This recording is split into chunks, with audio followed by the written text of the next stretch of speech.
Mi gente, you already know who it is. It's Danny Limelight. And I need all of you to subscribe to According to Woods podcast on Facebook, YouTube, and all other platforms.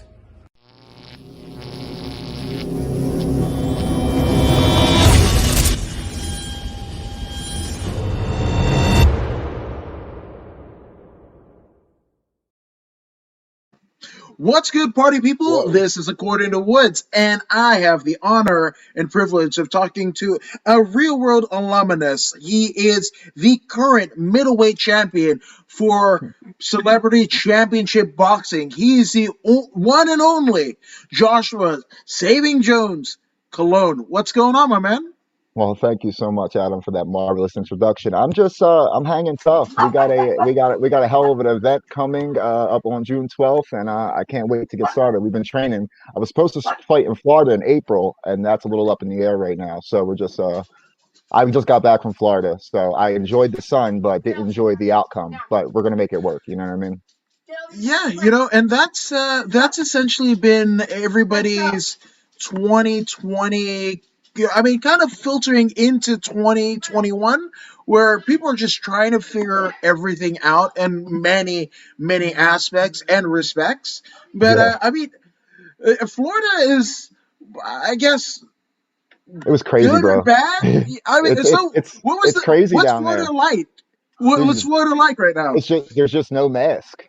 And like, it just, yeah. If you could see my eyes right now, I was completely taken back by it, but in the same sense it was interesting to look at, because I went down there with two of my friends. My one producer and his wife is really asthmatic, and she's somebody that just walks around without a mask, you know what I mean, and she's fine. And that's like a little mind-boggling to me, but in the same sense, I mean, we know it attacks these. I don't even want to get into it. Whatever it is. But yeah, it's where we're at. As I feel like we're in a sci-fi movie sometimes, and I'm trying to rewrite the script. And that's kind of the mode, right? We don't know what is going to happen, and obviously there's different ideologies of what's going on, whatever. One thing that is almost universally accepted, that like people's finances, people's health, people's mortality have all kind of taken an L, so it's just kind of figuring out what this new life, what this new existence is, and speaking of existence, because you're a real world alum, apparently, I guess it already happened, so I had it. I don't want to spoil it, but let's just say there has been a real world alumnus that has yet again won the WWE Championship, right? Ooh, so the Miz, I can only guess. Yeah. Yes, the Miz, right? And this is somebody who could have rested on his laurels. There's, a litany of shows, whether the challenge shows or the Real World Road Rules, of Real World Road Rules, All Stars, a litany of shows that came out, and he could have just stayed in that lane, much like yourself, but he transcended into the world of combat sports. And for me, my definition, pro wrestling is every bit of combat sports as is celebrity boxing, right? I think so, man. People just really people forget how long celebrity boxing really exists. This has been around for a good 20 years. It's because of the Jake Paul fights and the YouTube boxing and everything. It's getting another buzz again, which is great, because we're getting mentioned. I fought my first celebrity boxing match 10 years ago, and that was the crowning moment of me stepping into the ring for the first time, and me actually looking on the other side of that ring and said, "Yo, it's me and you, and you're trying to hurt me, and it's not going to be me." And that's just the mentality. I just keep going through it, and I'm 7-0 now. It's been 10 years. I've been in and out of the league for about 7 years, and it's been nothing but a crazy ride. Just of our fights, our training regimen, and then what comes along with it is people forget that this is our job. I'm also a content creator. I'm a creative specialist. I work on storylines. Like, this is all comes back to this. And we have our CEO Damon Pillman, who's out there making these power moves. We got the June 12th event, who has Lamar Odom and Aaron Carter supposed to go at it. And anybody that follows celebrity boxing, they know about the year back, a kid was supposed to fight me. Now you're going to sign to the same company I'm with. and not fight me. But that's cool. You'll see me. I'm in Atlantic City, June 12th, just like you, you know. And that's where it's at now, and it's getting all this hype on TMZ and stuff like that. Which we were on Wendy Williams the other day, and hey, it's more work for us, and I'm blessed. I'm truly blessed because I'm definitely a guy that shouldn't be here. I had my Rocky Roads, I had my comeback, and people forget that that's what celebrity boxing really represents. It's all about the redemption of it all and the comeback. People say you lose your 15 minutes of fame. What happens to get that 16-minute? Well, Damon Pillman has the recipe, and he's always been a good friend of mine, and we continue to do shows 10 years later. No, and I love that, the redemption story, because there are a lot of folks that can kind of poke fun or make malarkey out of what you guys are doing, Yeah. and how at least doing something, because I remember being, I think I can't remember her name on the show, but she was on Flavor of Love. She was the one who got Hoops. who Hoops. was it Hoops? No, the one who spat at New York, and New York just walled him Oh, off I don't the know who shit that out was. of it. No, Hoops fought with us for celebrity boxing. That's why I said Oh that. yeah, yeah, no, I don't know who you're talking 100%. about though. But there's the blonde gal. She was on Flavor of Love, and she spat on That's New York, and New I know York who you're just talking about kind of, now. Yeah, yeah. yeah. So I was at so before the Flavor of Love show, and she was actually taking sick days out of her work. It was She was a elementary school teacher. I think maybe substitute or maybe Okay. actual teacher, but she was Hmm. doing sick days in like Bakersfield, California, in her regular job, so she can go film Go to Flavor Flavor of of Love, Love. right? Yep. Hmm. Right, and Yeah. because that the kind of whirlwind that happened and the negative attention that it brought, it I mean, she essentially got escorted away from teaching, and she kind of had to cling on to her note, even Her though it was reality things star. that, Yeah. Hmm. right, absolutely, selling 8x10s. I worked at a FedEx office where she would print those out, and that Yeah. happens. But you guys are earning every bit of, fame is a weird thing, right? And it's funny that you're in New Jersey. I'm going to go ahead and quote one of the Garden State's. I'm losing your audio, Adam. Oh, can you hear me? It's like Hello? very low. Now? Well, and I'm in Philadelphia right now, just to let you guys know. I train in Jersey, fights There. in Atlantic City, New Jersey. We're back, right? Got it. Yeah, There I we didn't want go. you to continue. You seemed like you were about to get into it. I didn't want to miss that. I didn't want to miss No, that at so all. so I mean, as a Jersey boy yourself, I'm going to quote I'm a Philly another. boy. I'm a Philly Oh, boy, but I love Jersey. Don't get it okay. wrong. I'm a Jersey boy too. So go ahead. Yeah. Yeah. So Bruce Springsteen said about fame, of all of the things that, you could do without, right? Hmm. He couldn't do without the music, but he could do without the fame, right? Yeah. Yeah. So as folks that are kind of tasked to figure out what their existence is beyond it, because it's an incredible high and it can be devastating lows, right? So, Yes. Yes. And I've had them both. I've had them right. both. And it could take your whole existence from you, or it can make you whole again. And what you have to do as a person is figure out your way, and that's what we're all doing in this thing called life. You know what I mean? Celebrity boxing is just something that helped me get there. The redemption, like I said, of it all. It was not only that, I had an issue with drinking. I had an issue with drugs. Like you need to build your body back up. And this is why I'm happy for Lamar and happy for Aaron, because they're both in recovery and they're a part of the right team, because all of us have either been in jail, uh, drug problem, probation, this, that, and the third. Just like everybody has come from that background, that literally just being hitting a brick wall or being isolated to yourself and not wanting to do or not wanting to live. And when you find something else to fight for and you find something else to live for, maybe they won't throw so much shade at us when they see what it really is. And that's where I came in as the behind the scenes guy, as the content creator. And I'm trying to show them that this is a fight for life. This ain't just a fight for a gimmick. This ain't just a fight for a payday. This is a fight for life. Our families are in those crowds. Our supporters are in those crowds. And it's for them more than anything, because they saw us at our worst. and now they're going to see us at our best. And I'm damn sure ain't nobody going to take me down in front of them. Like, you know what I mean? And that's just the mentality I had to keep. You know. No, 1000%. Now, a pretty good brother of both of ours, Nate Wren of Podium Sports, is looking forward to seeing what Josh Cologne does next. He's pretty damn entertaining to watch. And again, shout out to you, Nate Wren, because if this not happening, it wouldn't happen if not for you, good sir. So Nate, thank you very much, brother. Connecting the dots, doing what you do, holding it down in Mexico. You know that is the Blanco Diablo. Yes, That's what sir. they call them down there, bro. That's what I can't wait to get down there. I'm gonna get some. We do an underground fight club in Philly. Me and my boy Nick DiDonato, also MTV Catfish, and we've been just duking it out lately because we can't do it live in public. We can't do our things, so we're still training, but we're still going crazy a little bit because we're not actually letting it out.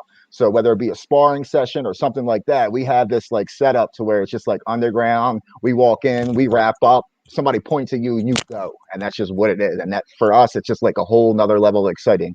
I'm working on getting it, videoed up and all that and making it look all well for that job. But for now, it's just for us, a little peace of mind inside.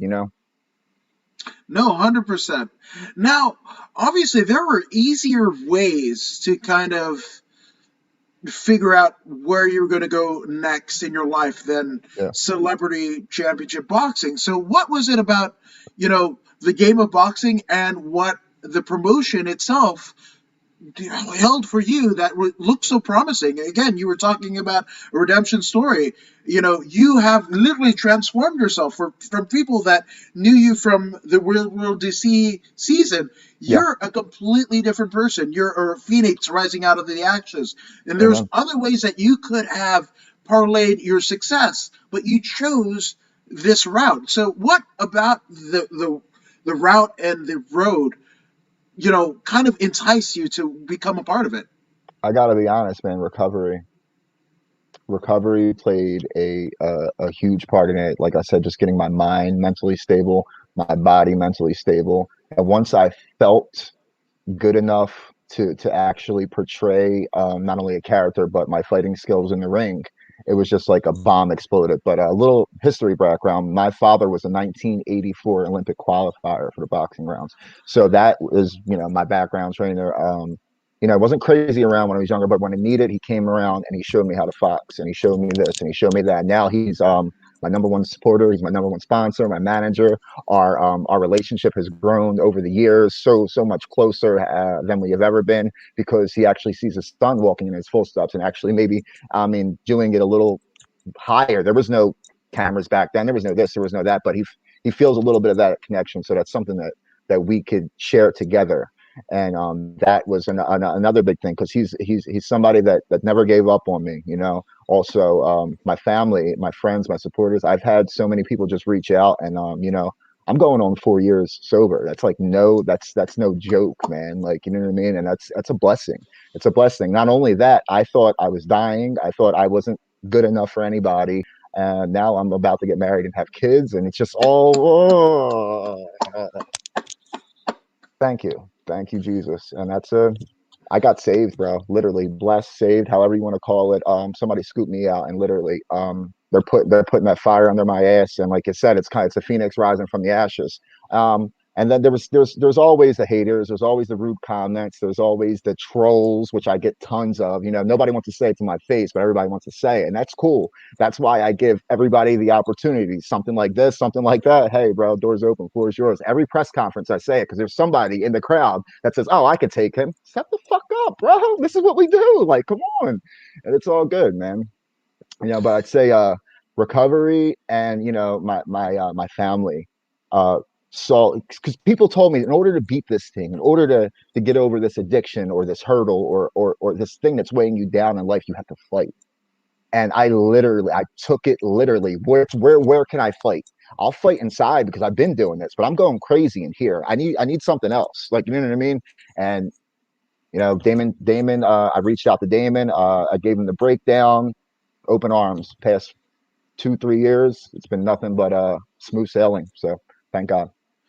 Now that's got to be incredible. I mean, there's so much hope. There's so much gold in the path that whether you chose it or not, that ended up being Josh Cologne's story. And getting a bit emotional, and especially the things that you've been through, but Yeah. also as somebody, my dad was a musician, and I didn't take to it and what have you, but my grandfather was a broadcaster in Fiji, right? So I kind of ran away from it. My mom was like, "You should do this." I'm all like, "No, I'm gonna wrestle because I'm gonna be a giant. I'm gonna blow Mhm. out my knees in Japan and then settle down into a commentary position just to appease her, right?"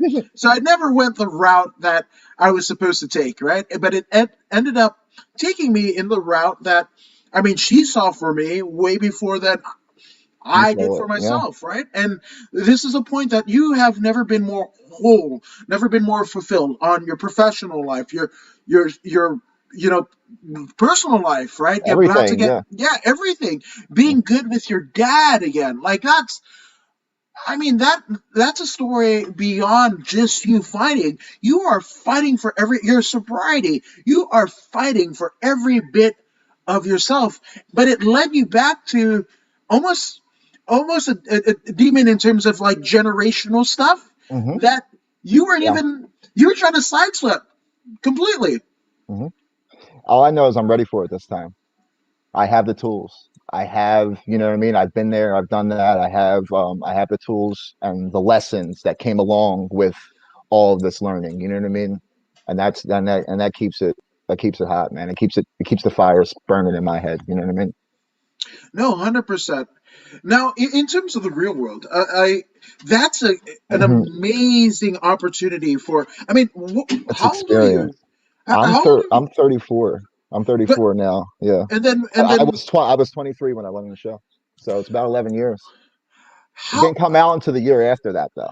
So it's a broadcasting thing, you know, that they record things like a year ahead of time and stuff like that. But yeah, what were you gonna say?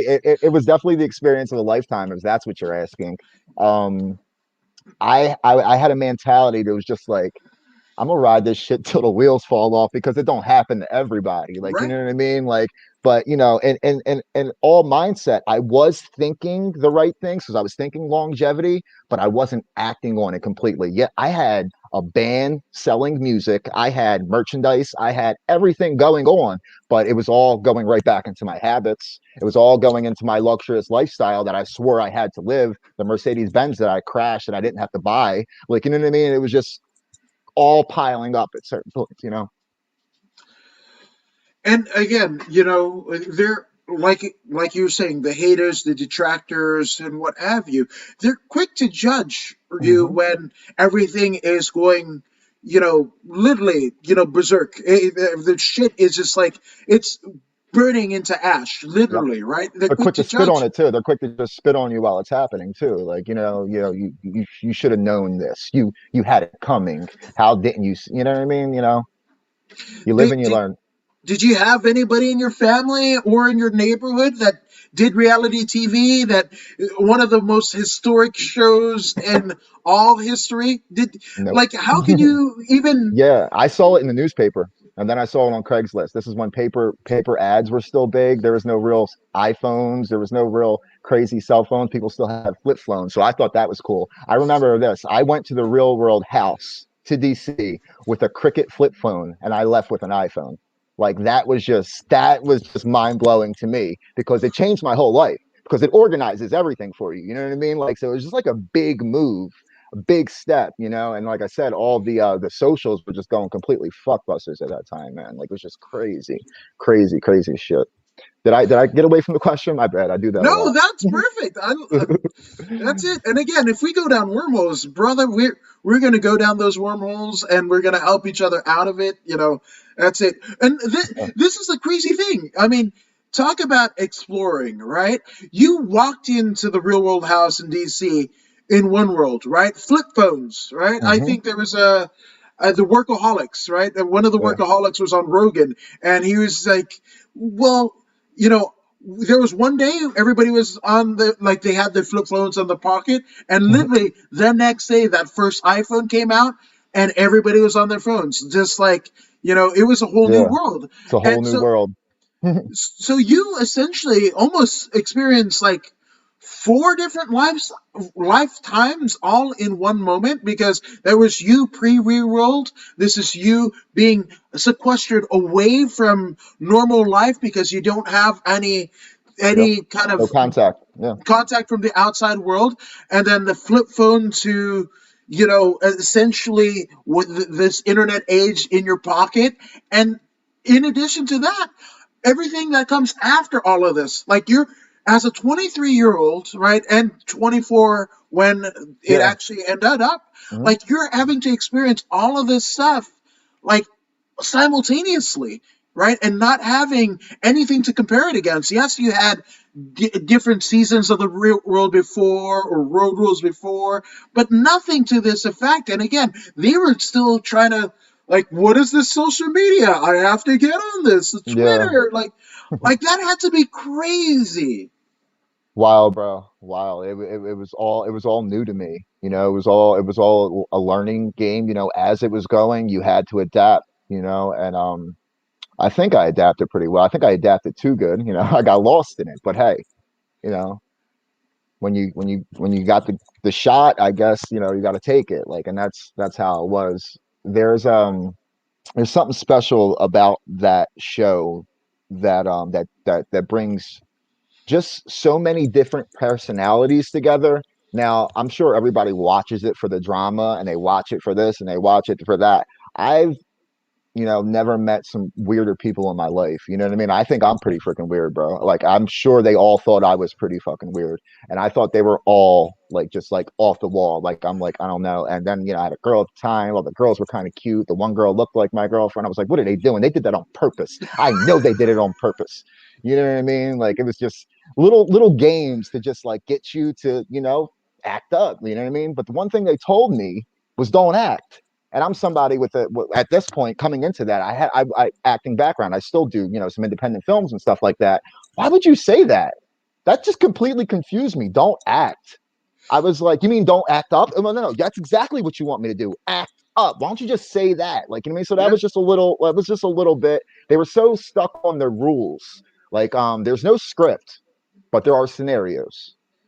You know what I mean? Just like, I was the ladies' man of the house. So I had a girlfriend at one point back home. We broke up, but all the girls in the house, they knew her. They knew her. She came up to see me, blah, blah, this, that, and the third. Now, when she went home and I went out and just picked up some random girl and brought her back to the house, the first thing they'll do is get her to sign a contract.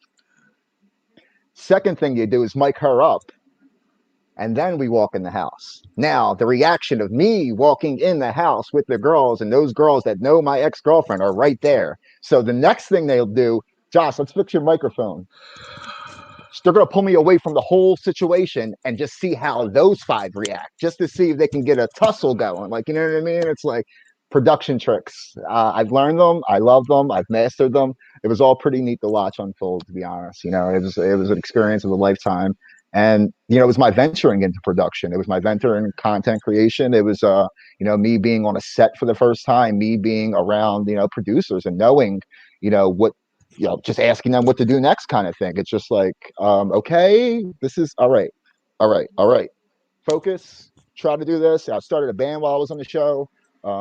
It was a pretty, we went on tour for about 2 years after that, and then when I got back from tour, we recorded another album, and everybody wanted rediscussion, renegotiation of checks, renegotiation of contracts, and I'm just like, man, I guess this is it. Because I'm not going to. I started this. I'll end it, and I wish them nothing but the luck. Though I came across some good musicians in DC, and I came from a band in Philly originally. I was in a punk rock band when I was like 20, and that was my original. It was glam punk. We wore fucking eyeliner, and I think that's what got me on the show. Ah. I honestly think the style that I represent, it was very Lenny Kravitz, very Slash from Guns N' Roses. Hair was in front of my face. All you saw was the nose ring. So I did peep the casting director go, yo, don't let Slash leave. And then I heard that like through my ear. I was like, all right, I'm good. And then he goes around and he picks out of a room of like 70,000 people, just hitting people on the shoulder. You go home, you go home, you go home, you go home. I'm like, guess I'm not going home, you know? Yeah. And I think it was a lot. It was a lot to do. It's all image, bro. It's all image. It's all your gimmick. And if you're gonna play it, live it. You know what I mean? There's a new show. You watch the Goldbergs? You know of the Goldbergs? Yeah, of ABC. course. So the same producers and station just came out with a Young Rock show. Yes, I saw the Did you first watch the first episode. episode? How fucking Yes. cool was that, bro?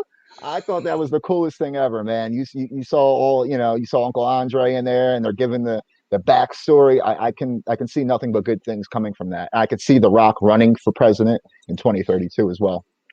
Oh no, And Wonder. he's a firm believer in speaking things into existence. He knows exactly what he's doing. He knows exactly what he's doing, and that's another idol of mine. You know what I mean? He was just so head on, grab it by the fucking horns. Like, you know what I Yeah. mean? You know, No, that's it. That's never give absolutely up. it. Yeah. No, and it's funny because doing both, like, combat sports, pro wrestling, and kind of blurring the lines for me when fighters talk about, oh, pro wrestling and being more WWE esque, right? Hmm. And a lot of people take the, oh, let me tell you something, brother, or oh yeah, like that stuff, right? But the Yeah. thing about Yeah. it is, much like Rock, right? Hmm. You look at Dwayne Johnson pre the Rock persona, you look at Austin pre the Stone Cold persona. They are just them. Just crank the fuck to 10. Yep.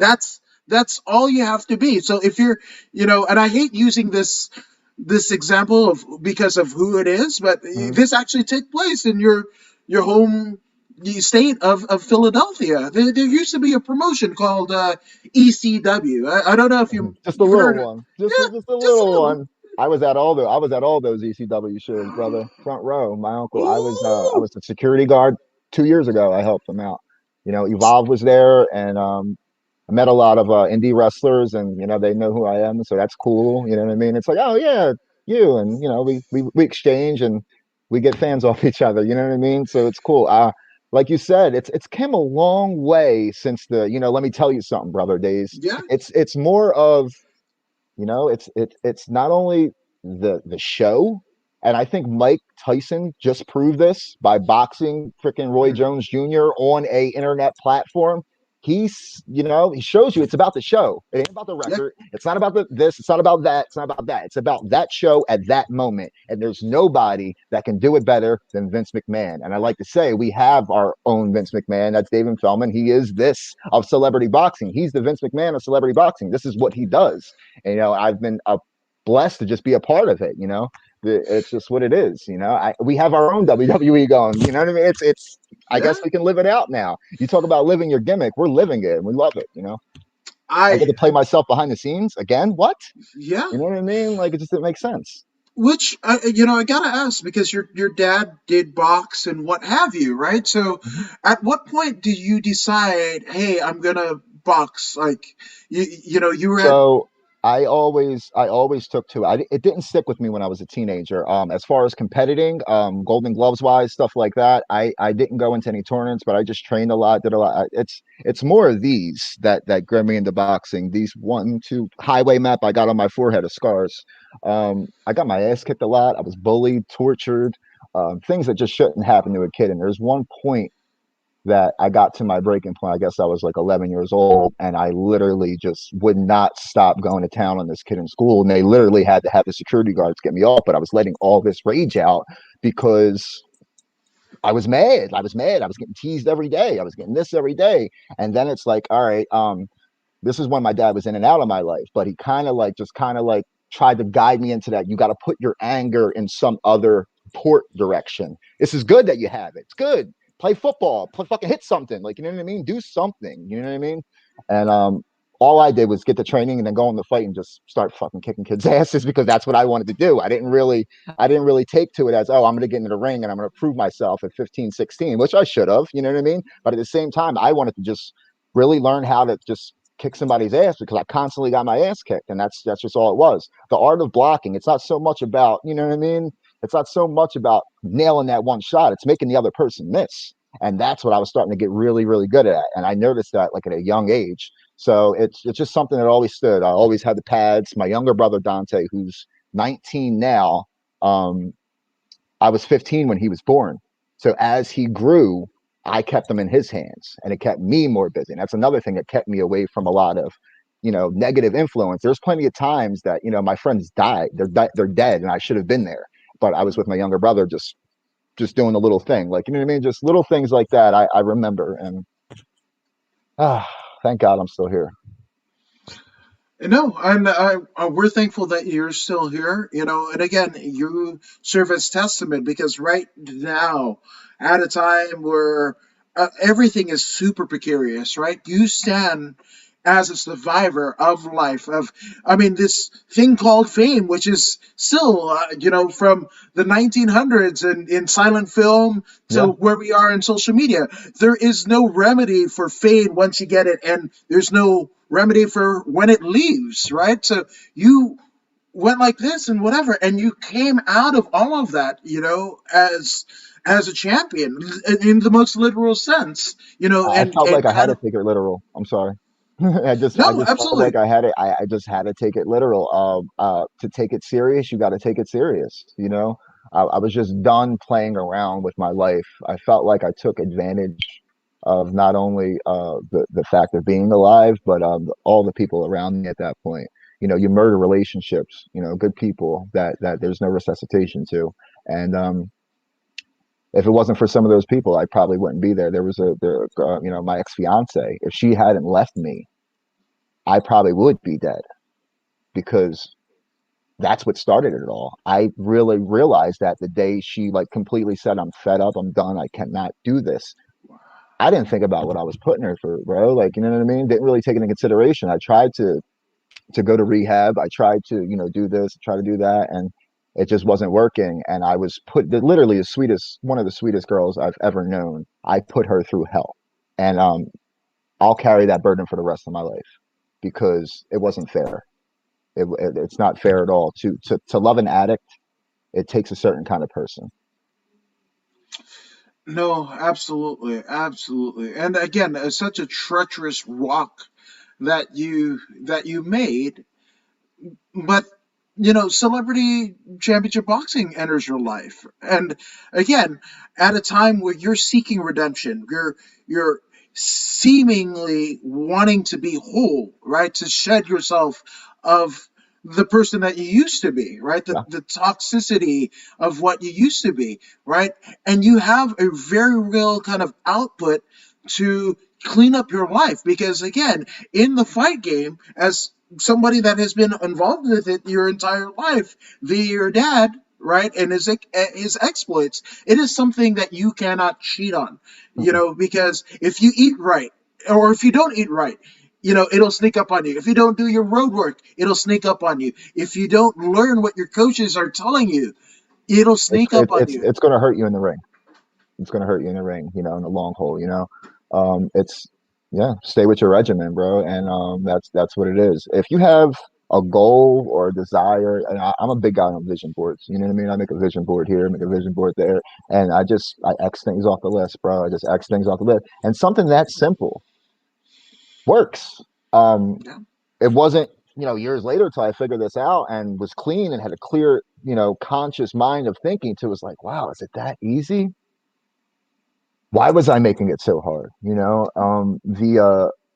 The pain, it'll never leave. It never leaves you inside. Like people forgive you, you forgive yourself, but that eerie feeling of I know he's at it again, kind of thing. Like, you know what I mean? It's just not a good feeling, man.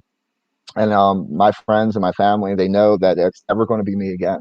And as long as I stay positive and I keep doing what I'm doing, they'll be there to support me, and I'm going to keep moving forward. And I've been doing nothing but moving forward, so I can't really complain. Like, again, like for a guy that shouldn't be here, I'm all smiles, brother. I'm all smiles. I'm happy to be here doing this with you. I'm happy to have um the outlet to portray myself on, like, you know what I mean, however you want to look at it, it's a blessing. Celebrity boxing was just something I felt that if I don't do this, somebody else will. Like, there's Hmm. somebody else that's going to come out of a reality show and want to go on to this and blah blah blah blah blah blah. I got to be the one. I got to be that one from the real world. I got to be that one because that's how people are. It's not even about being remembered. It's about being noticed for something accomplishing. And that's all it is. It's like, I got to this point for this reason. And that's about it. I'll move on from there. You know what I mean? And there's no feeling like, hearing that bell ring when the fight starts, and you just know that other guy's on the other side of the ring and he's trying to hurt you. That's all you know. The adrenaline that runs through my body, there's no high ever like it. I've never felt anything like it. Never. And it's go time, and you better put up or shut up. And I hope all your regimen, all your training, whatever the hell you got, it better, everybody's got a plan until they get hit. you know my last fight was Andrew Kahn, a comedian. He was on the Bang comedy tour. Good Yeah. fighter. He came to brawl. That kid came to brawl. He was literally trying to take my head off. And at one point, I just gave him a nice receipt, and he stopped that shit real quick. Like, you know what I mean? Like, I gave him that.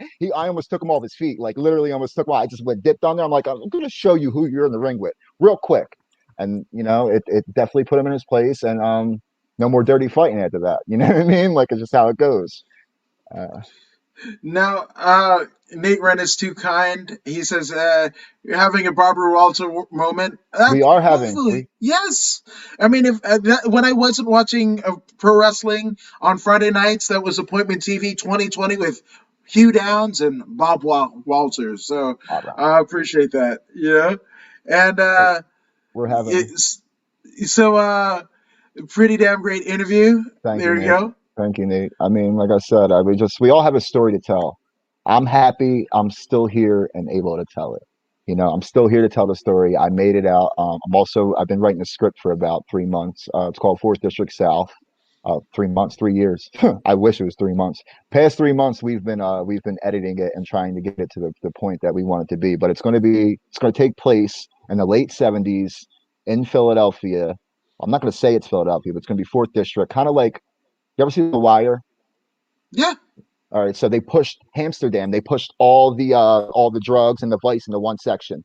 That's what the Fourth District's going to be. That's where I grew up. So it's going to have a lot of different outlooks of, not a story of my life, but just some of my life experiences. And it's going to be in the late '70s, going through the '80s, through the '90s, and it will be the birth of the rise of the Triple X industry, the birth and the rise of hip hop, and how there are going to be a small group, which we represent. We're just like a bunch of street gang corner hustlers who make it from street gang to entertainment to moguls to business. Like, you know what I mean? So I've been working on that for a while. Now, this is amazing because, again, whether it be many have tried celebrity boxing, but few have attained the role as a champion. And Yeah, that is something that you're doing. The fact that you get to work behind the scenes in terms of the content creation of the promotion to kind of be working under the behest of a visionary yeah, like the CEO, yes, and man. then also being able to kind of expel, kind of turn Hollywood on its head because you entered, almost the backdoor way through reality TV, Yeah. but here you go, forging this new path, and creating, and it's similar to the life that you led, which Yeah, that's very similar. amazing. It's just like I was used to the interviews. I was used to this. I was used to that. Now we just have our own outlets to do this on. I mean, I try to tell my younger brother all the time, I wish we had the internet growing up. We had AOL. I wish I had the Google. Are you kidding me? I would have been a straight A student. I would have freaking capitalized way early on everything. Like, you know what I mean? It's just like all right there. You guys got it. You guys got it. It's your world. It's right at your hands. Like, just grab it. Just grab it. Just grab it. You know what I mean? And he just hit 20,000 followers on TikTok, so he listens to me. Thank God. You know what I mean? Yeah, but this has to be vindicated with all of the darkness, all the demons that you face, to be able to shine so bright, and every bit of your creativity, right? You know, everything that you learned about marketing yourself in the band pre-real Hmm. world, all of this, like all of the sum of your experiences right now at a time where your personal life is in order, your sobriety is in check, and of course that's a constant battle, like the celebrity Daily. boxing world, as tumultuous as it can be, Well, it's nothing like staring yourself in the mirror and saying, "Hey, I'm going to be good today," right? So, it's to me, I just feel this is vindication for you, for every It, detractor. there's been a lot of roadblocks, brother, and this is just I'm doing something right, and I'm gonna keep doing it, man. It's just there's always going to be something in your way. It's physically impossible to trip on anything behind you. Physically, just keep moving forward, man. That's one of my favorite ones right there, man. Just keep moving forward, man. Like there's no reason to look to go back there. You don't got to go back there. You know what I mean? I know I was there, and I know I'm reminded every day. Believe me, I got my reminders. You know what I mean? So just keep it moving forward. I absolutely love it. I absolutely love it. Now, speaking of the moving forward and the proliferation of celebrity boxing, right? So Yeah. obviously, the promotion and the organization have been in the news recently with the matchup of Aaron Carter and Lamar Odom. You touched on it in the fact Hmm. that you were originally supposed to fight Aaron Carter, Yep. but that never materialized for many reasons. But in terms of where you and the organization, everybody from the fighters to the behind the scenes people, what is the ultimate goal of celebrity boxing? So celebrity boxing entertainment is the future for a reason. It's something that in the early 2000s was a show on Fox, but we felt like it was, just it was too playful. You know what I mean? There wasn't enough scripting, or there wasn't enough fighting, or it was just looked at as somewhat of a joke, and that this can't be anything. Now, Damon's been building these fights for the past 10 years, and I've been on a lot of them. What this guy can do multimedia marketing wise is a feat in itself. you know, um, Behind the scenes, it is the greatest crew to be a part of. We're all on board. My boy Hazel, the Latin lover Roche, is the face of celebrity boxing, the biggest heavyweight champion there ever was in celebrity boxing. And this is my right hand man and business partner. And we sit there and we collaborate on different things we can do to make this more exciting. You know what I mean? He is, a Latino born North Philly fighter that made his way in the world as well. Like, you know what I mean? And people forget this. Celebrity is the name of the company. They don't really know that, but the celebrity boxing was the name of the company. I mean, Damon had a double entendre in mind, obviously, but you don't necessarily have to be the celebrity to be on a celebrity boxing card. I mean, that's just how it goes down. It works for more like main events and co-main events like me and Lamar and Aaron, but the behind the scenes stuff, the content creation, there's 10, 20 people working to make sure that all goes over good. And I can see it just being its own WWE like production. It's right where it should be. It's right where it should be. We have the promos, we have the fighters, we have the platform. What else are we waiting for? A network to sign. That's it. That's it. That's it. You know what I mean? And pretty soon we're not going to need that.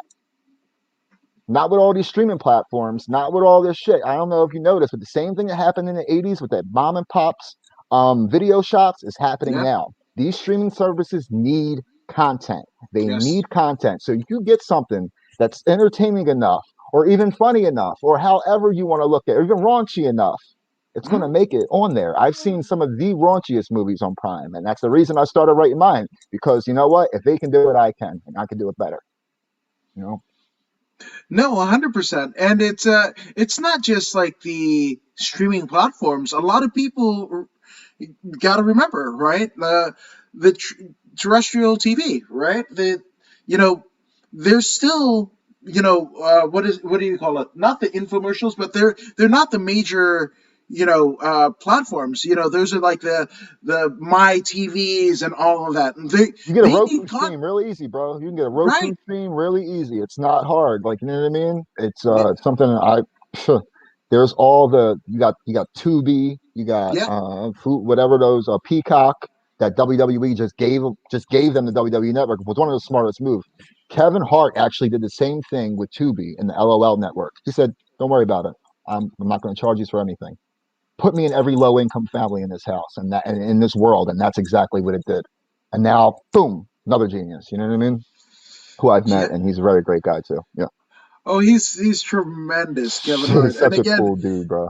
talk about many bands in the fire, which Hmm. again, to exist in anything, it's not just like, the world of social media and everything like that. It's not just that. If you're a carpenter, to get your things sold, if you're a Got baker, to to market get it. it, yeah, exactly. So But it's, you expect to get gigs? What, just sitting waiting for a phone call? I said one of I don't I guess it was like when I first got sober. I guess it was like 6 months in or something like that. I got this job with a home remodeling company. I had to go back to work. I had to work a real job. You know what I mean? It also brought me right back down to fucking reality and just showed me where I was at.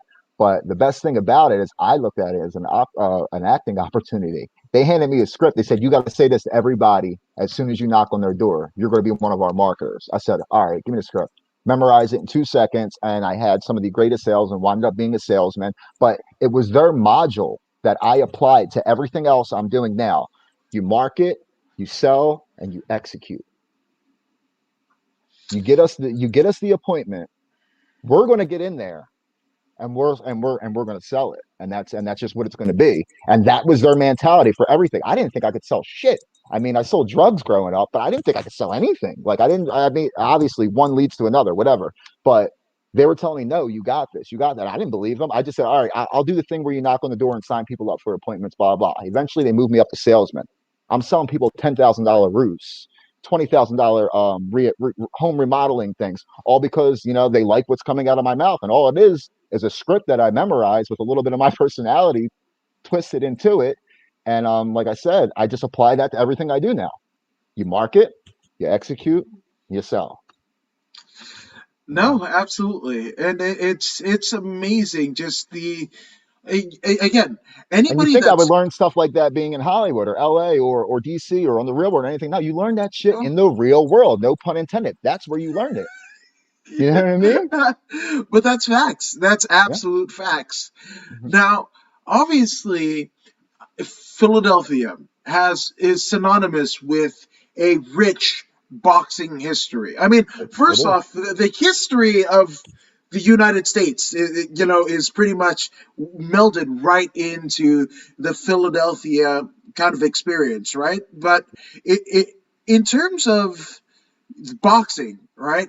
Even if you're not a boxing fan, you know Rocky, right? Yep. So Yeah. you are involved in a boxing company, you're a champion of such, and you bring that title right back to Philadelphia. That's crazy to me.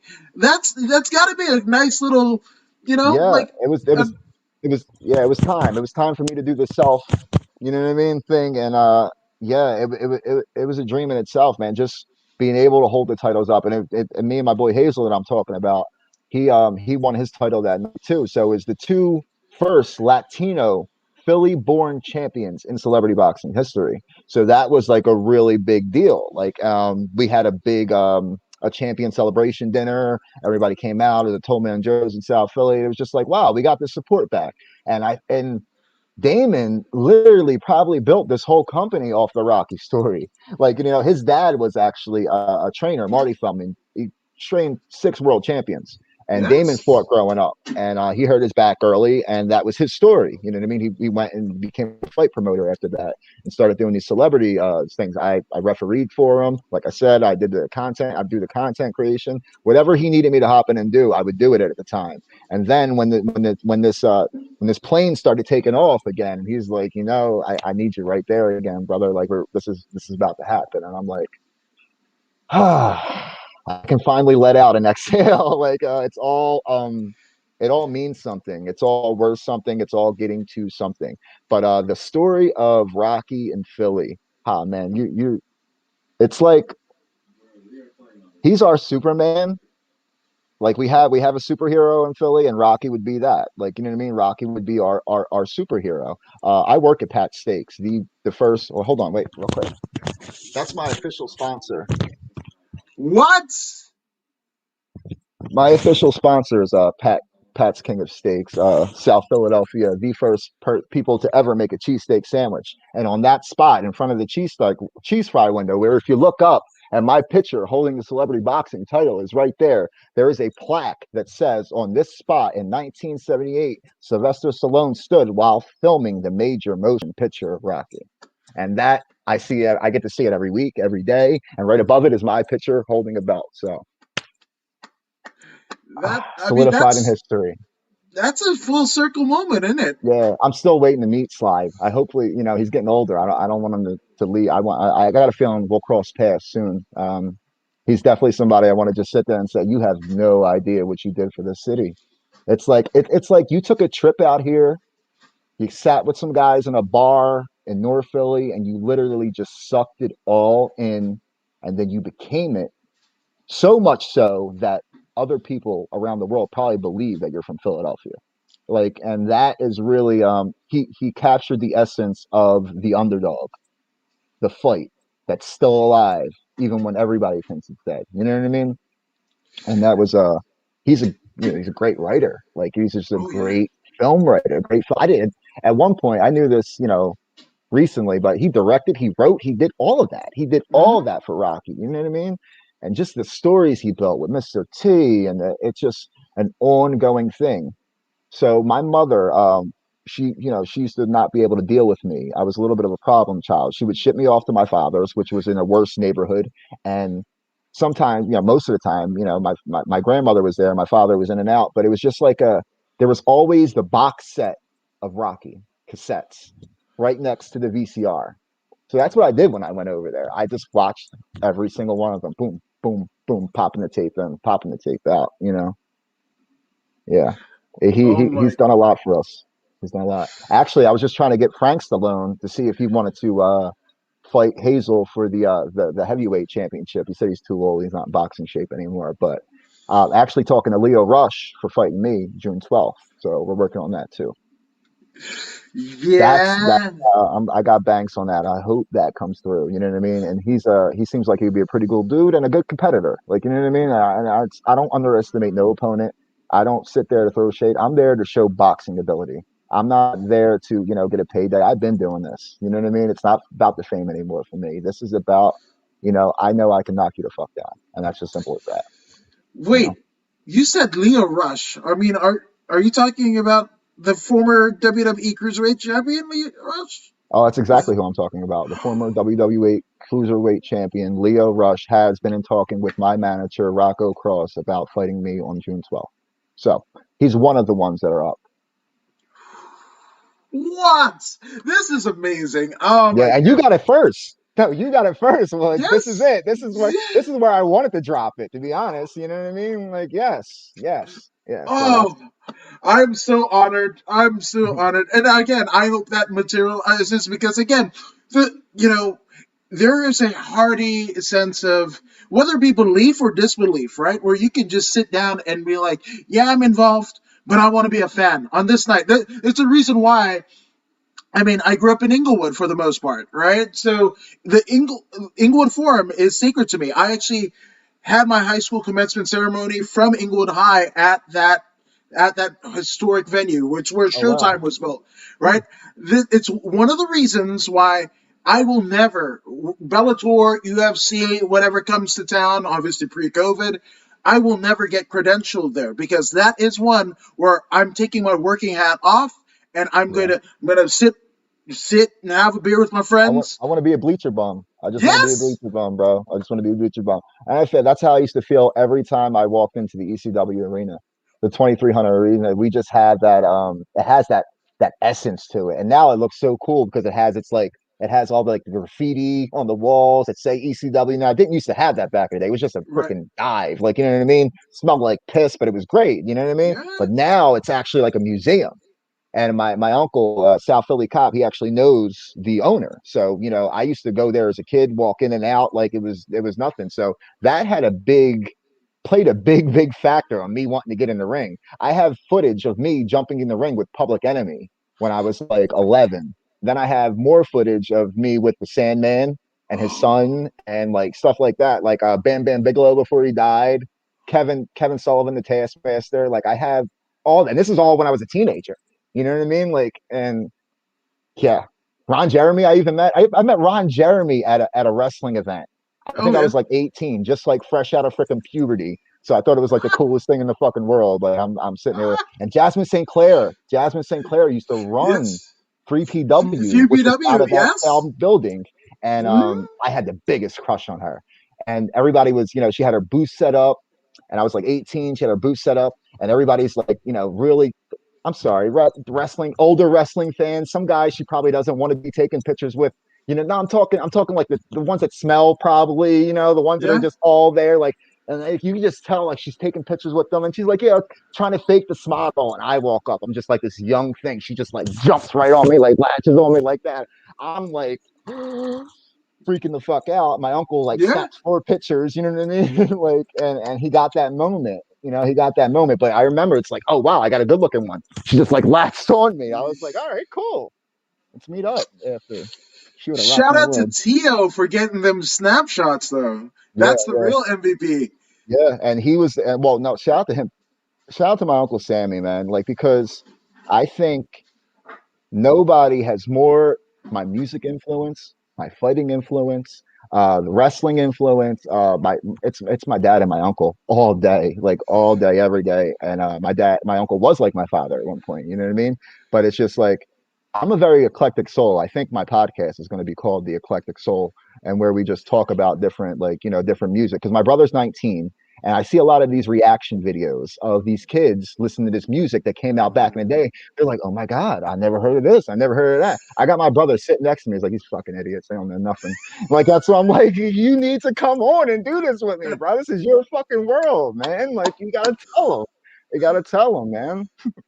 No, 100%. Now, speaking of telling, Nate Wren has a wonderful question. It entered my mind, but again, the head of Podium Sports, leave it to him for all the geniusness because he asks Let's the do it. $1 million question in who was your favorite wrestler? Ooh. Oh, so are we going eras? Are we going eras? Because, Let's go. Let's all go. right, Let's all go, right. Eras. So we'll go classic wrestlers. It's the American Dream. It's Dusty Rhodes for me. Classic, classic, classic. We're Yeah, going to. baby. Are we talking AWA, like Yeah, let's NWA? go. Yeah, yeah. Oh, So come on. we You want to got we go? got Carlos Colon. I have Dusty Rhodes. We can, Andre the Giant, obviously. I was a real big fan of the Rock and Roll Express. Classic matches I used to watch. I used to watch all the early superstar stuff, like, because I like watching the 80s stuff because nobody really knew it was a gimmick back then. Like, Yeah. it was real, like, you know what I mean? Yeah. Like, like the Rocks, like, Rocky Johnson and stuff like that. Like, Yeah. nobody knew it was fake.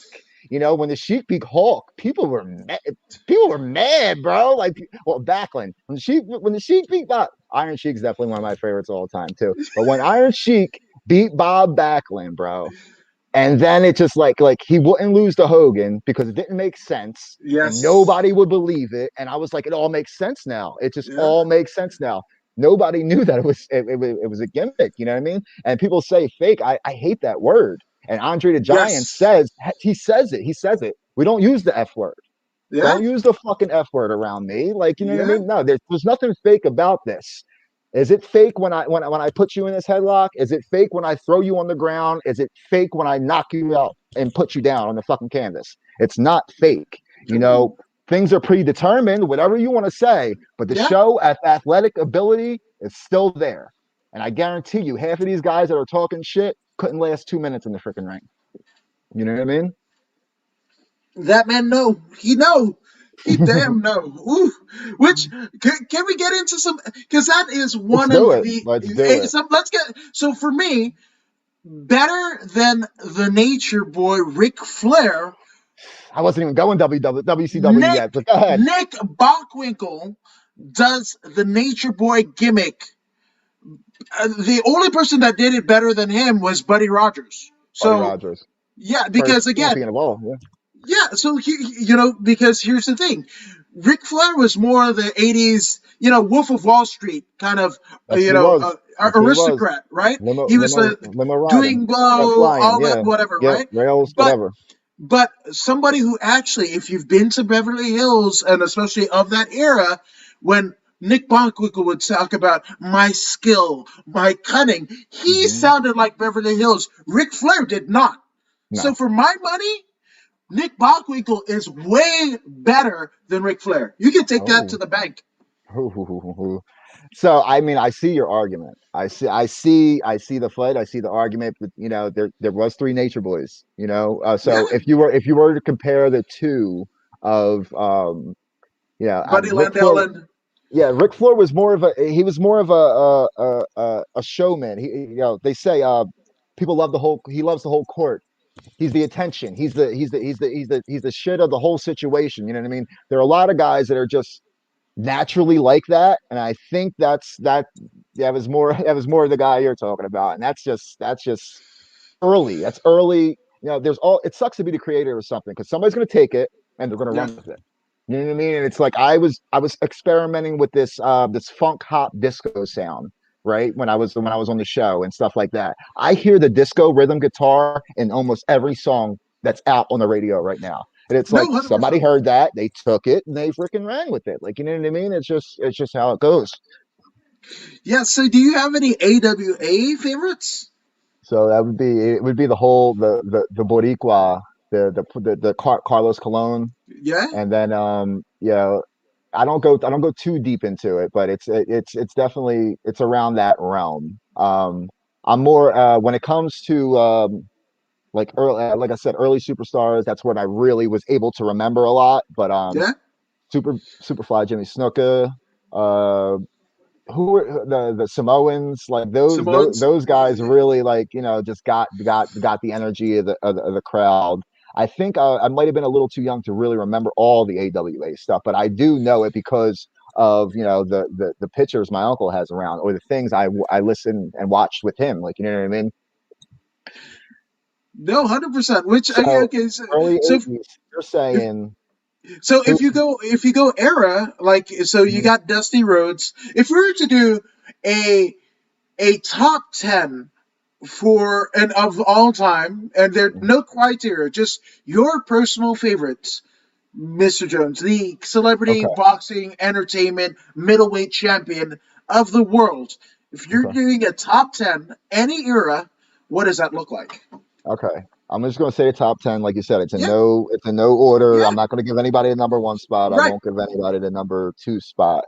But The Rock is definitely in there. And I'm talking early Rocky Maivia Rock. Like, you know what I mean? When he first went, freaking, what was it? What was the Farouk with the group that he had with And Farouk? Nation of Domination. Nation Domination, bro. That was a crazy, crazy. And they had the Cycles of Apocalypse, and I had the Nation, and I couldn't just wait for them to go at it every freaking weekend. It was such a good creation. You know what I mean? So we'll go And the with Boricos, and the Boricos were part of it. Los Boricos, Miguel yeah. Perez Mhm. and Savio Vega, they were in there Yes, too. they were. Yes, they Yeah. were. Savio was the man.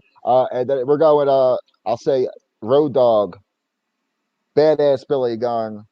Where am I at? Four. Hmm. Nature Boy Ric Flair, Okay. Macho Man Randy Savage, Hmm. say Hulk Hogan. Hmm. I mean, he's on the list. Okay. He's the first. You gotta get not the first, but the superstar. Andre the Giant, definitely. Um, Kevin Sullivan. Ooh, I love that. Yeah, he Ooh, was a good technical wrestler, and Iron Sheik because he's another good technical wrestler. Yeah, there you there you go. go. I Yeah. like it. hmm Ooh, I And I like didn't it. even so I'm sorry, but there's two more, and I Yeah, guarantee let's go. it. It's the number. Then this is the number one spot probably. It's the Heartbreak Kid, Shawn Michaels. For me, like, for me, Okay. I've always did that. I've taken my essence in the ring from him. I've taken a little bit of the trash talk, the bad boy, the lover boy, whatever you want to call it. I think that's where it originated from for me. And then his loyal bodyguard, Big Daddy Cool Diesel.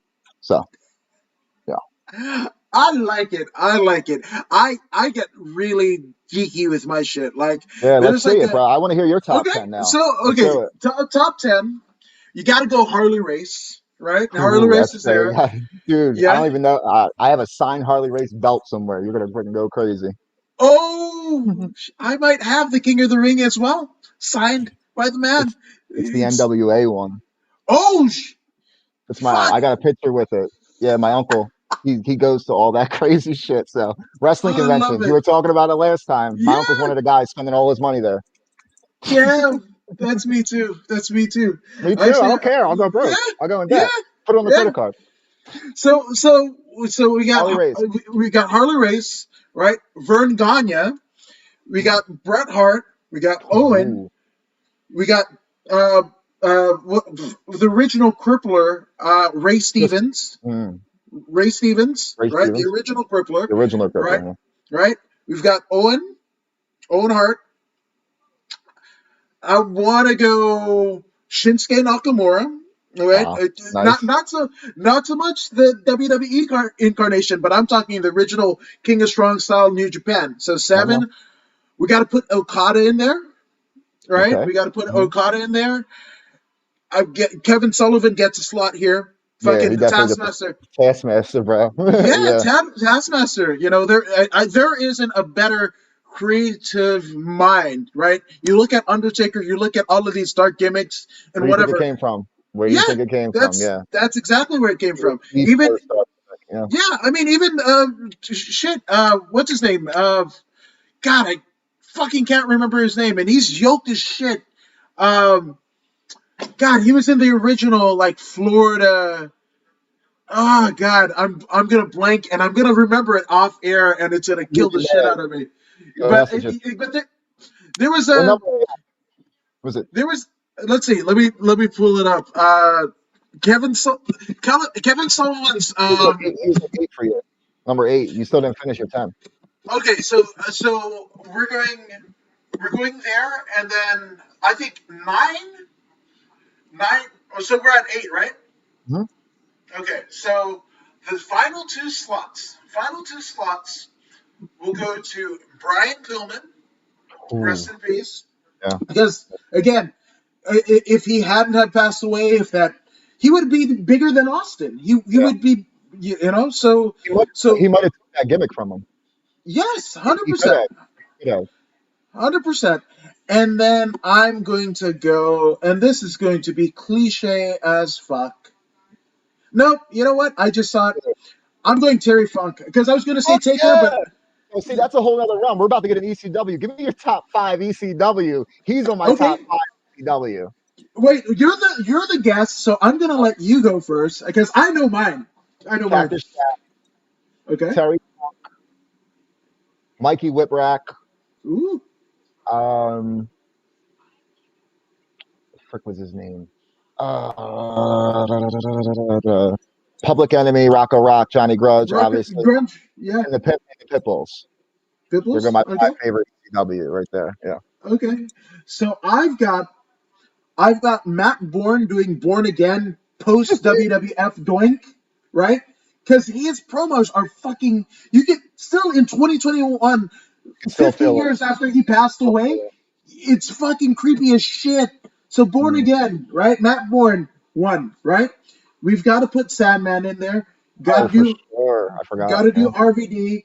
I like Foley, but Foley gets a lot of love, right? So, and he absolutely deserving of that. Yeah. So, he's going to Cactus. take a step back, Mhm. right? So, I'm going to go Raven, right? Raven, dude. I used to Scotty the Body, bro. That's what he was yes, known as in South Philly. He was known as Scotty the the fucking Body body, in Philly. yes, That's what yes. people called him. Yeah, fucking, I mean, Johnny Flamenco, manager of the Quebecers. Like, and he went to Raven? Yep. Like, That's a big woo, move. but Yeah, that's a big move. And the human suplex machine, Taz. yeah. That's 5.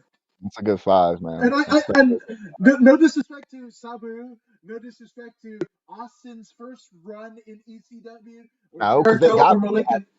no But fucking Taz, I'm short Taz, and bro. stocky, and I thought I still want to be Taz today. I swear to I God. wouldn't mind having Taz's ability, brother. So there was a time where we saw the Honky Tonk Man do stand up, me and my uncle and a couple other my friends, right? And then he had a point where he was, asking the crowd questions or something like that. I don't know if you ever saw the interview of him, New Jack, and Sheiky and Iron Oh Sheik yes, where they're all yoked up, Yeah, right? shout out to So Sean Oliver and Kingpin commentaries. Because who I bring it else? up. I bring it up in the crowd. Everybody in the place goes silent. They're like, "Yo, did he really just say that?" And I'm like, "Yes, I did." He's like, "I believe it was documented. You can watch it again. Go ask JR. By God," he said something like that. That's exactly what he said, man. And then there's this, and there's this. He picks two people out the crowd to do like a gimmick. You got to put something on really quick, and we didn't know what it was. So one was it was a lucha mask. My brother had to put that on, and the other thing that was there was Taz's singlet, and I put it on. I put it on in less than 10 seconds, and I like won a prize for it or something like that. So it was pretty cool.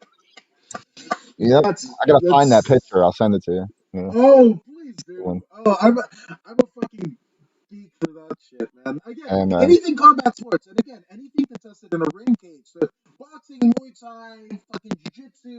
Like I love all of this so, shit like I said, we're because trying to get started with this underground fight club thing, right? And as soon as we get like some cage action, I'll start sending you clips and everything we can talk about, bro. Like, you know what all I right, mean? Yeah. 100%. Which I gotta.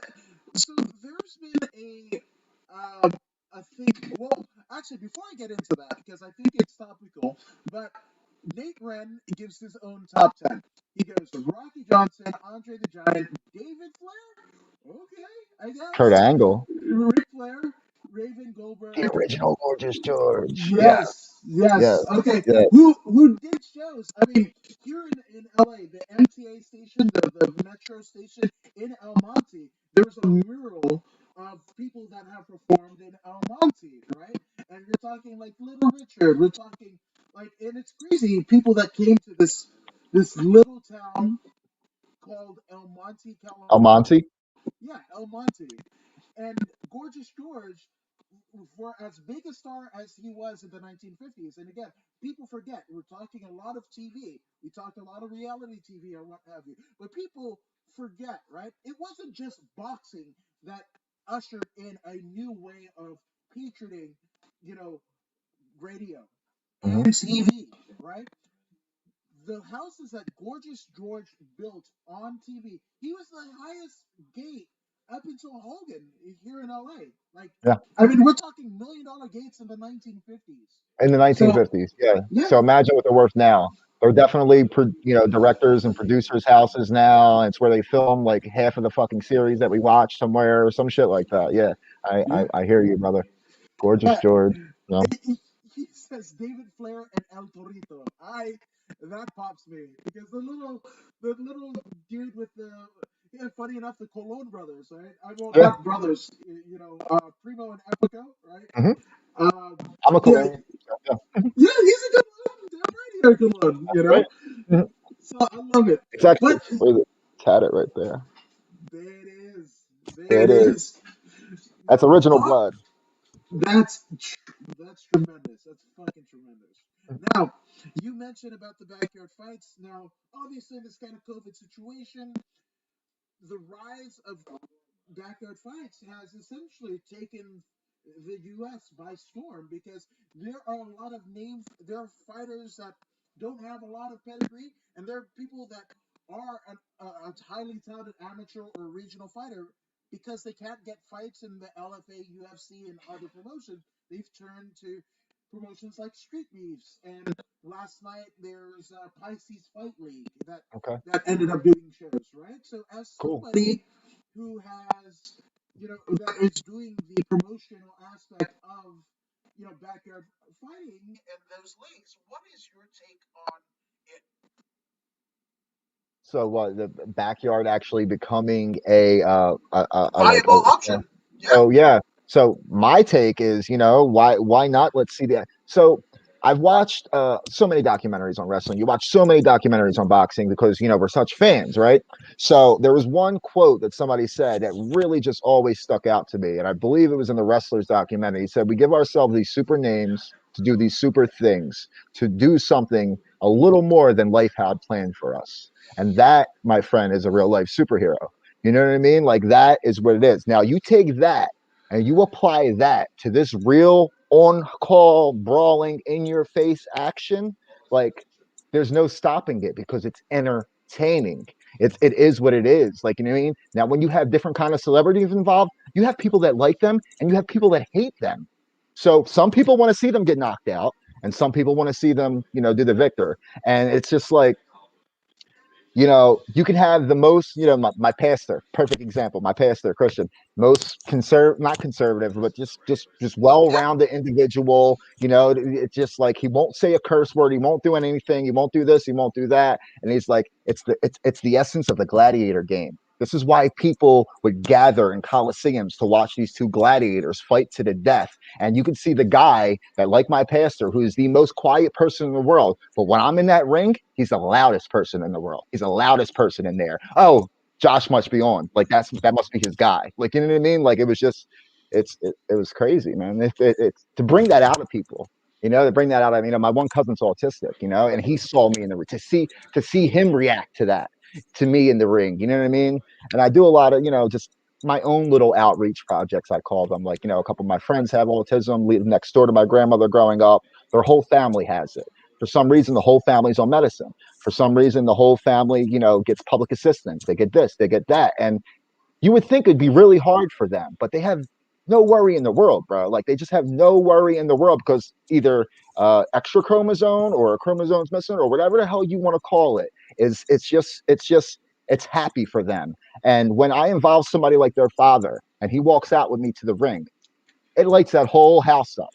It lights that whole house up, bro. It lights that whole stadium up. If they're there in the crowd, they're the ones that are next to the ring going all freaking crazy for me. Like, you know what I mean? Like, that right there it means more to me than just a fight.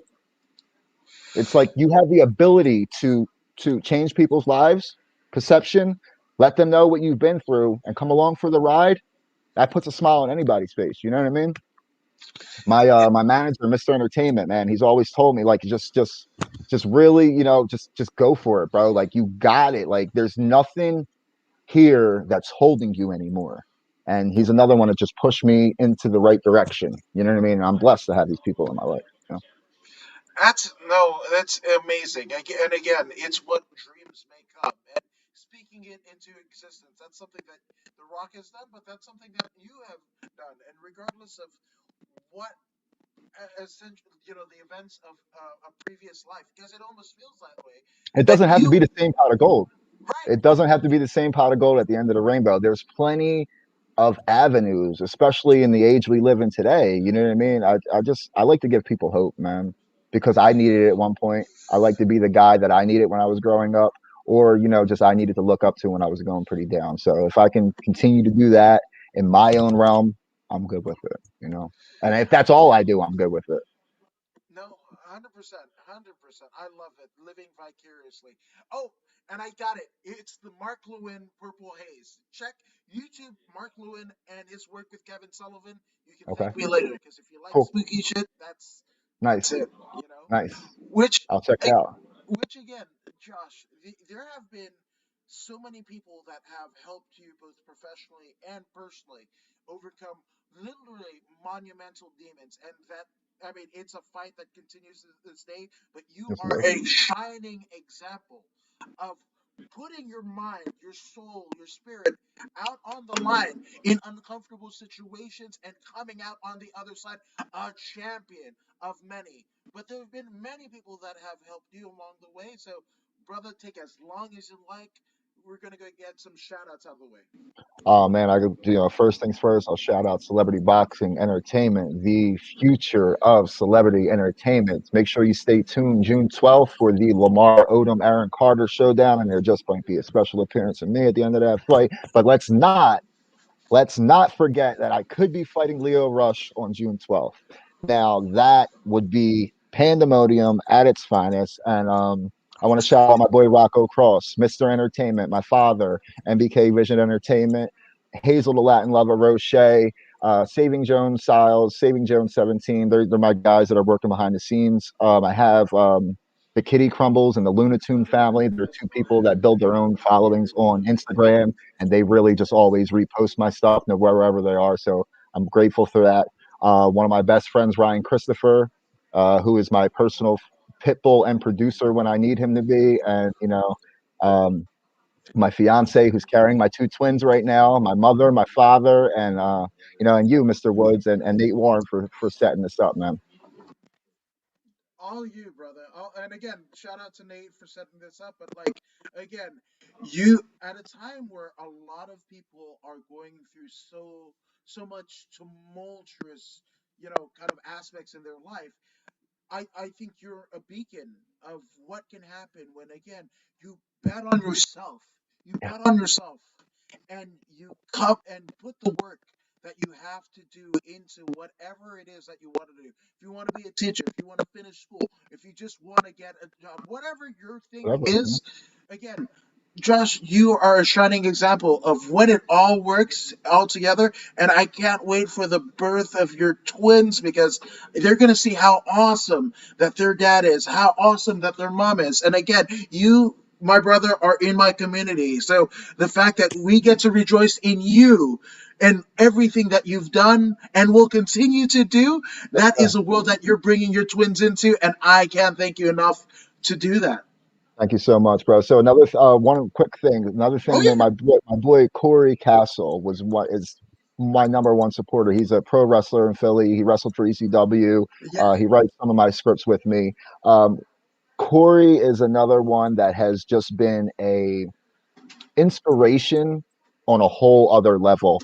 This he has a podcast evolving with Corey Castle, which I have started my sobriety and journey on. So he introduced something called audio time travel to me. He said, "What we're going to do here is you're going to talk to yourself in the future, and then we're going to go and check back 4 years later, whatever it is." So I have 4 or 5 episodes up there now. I have the most episodes on the podcast, and they're getting the most, they're the most attention. And not it's amazing. But Corey, he showed me what podcasting was. He showed me I could listen because I always said like I like the fact of the real world because I was frozen in time and someday I could show my kids that. He said, Yeah. "Yo, bro, guess what? You can do that right now. Audio time travel. Why don't you just say something or something like that?" And who would have thought 4 or 5 years later I would be talking to my twins on his podcast? Um, Crazy, crazy, deep shit. Corey's the one that gets into it. I think you two should definitely have a conversation. That would be great.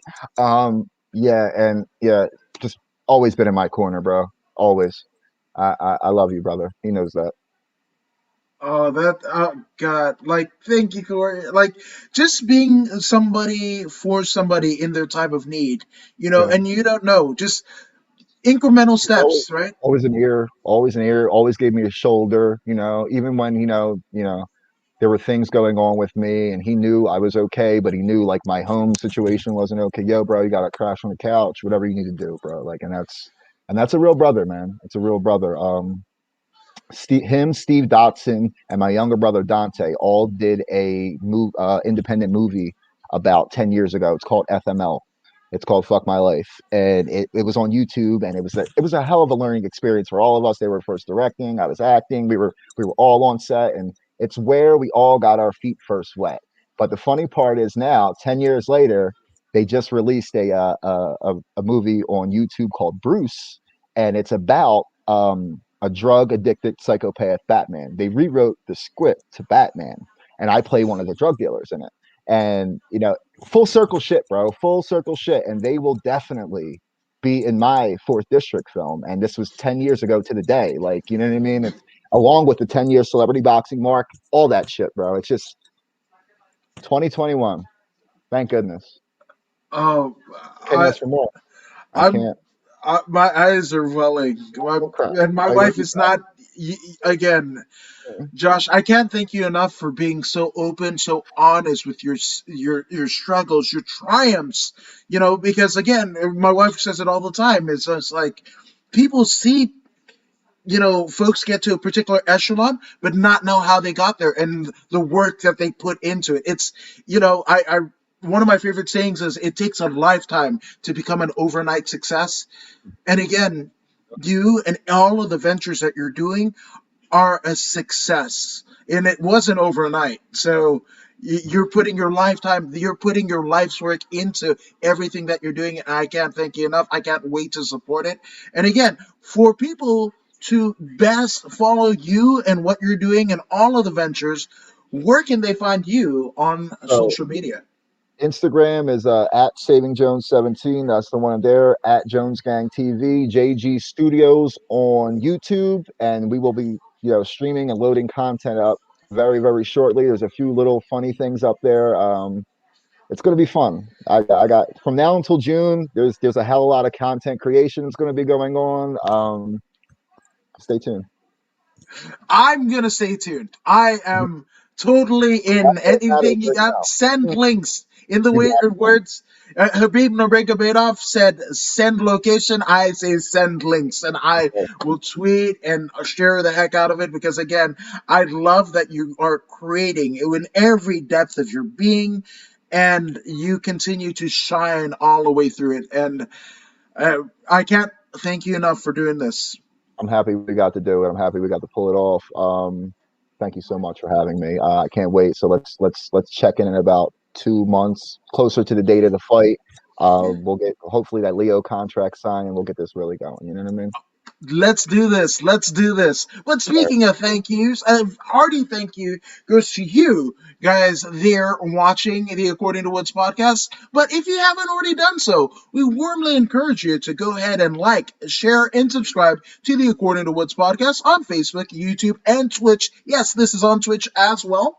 But I Yes. mean, Josh, you're subscribed, aren't you? Yes, I am. Dang right. So And again, it's hours of entertainment. You need something else to watch. You need something else to get into. If you're a crazy nerd like us and you like wrestling and fighting and blood and horror movies, why not? that's it. I just, That's I what just we do. designed this, John. By the way, nobody has this. This is exclusive shit right here. Oh my gosh, are they in the mystery You're in the machine? mystery machine. Yeah, Oh, that's great. That's yeah. so great. That's So so great. That's a work of art. franchisetees.com coming soon.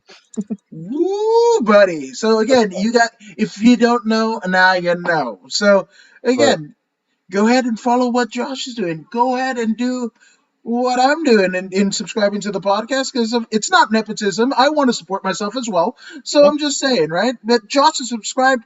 I'm I subscribed, right? subscribe. Yeah. Hmm. Yeah. But if you don't take our word for it, and I don't know why you wouldn't, well, here's Pro Wrestler Zeta Zhang to help convince you. Hey, this is Zeta Zhang. Make sure you subscribe to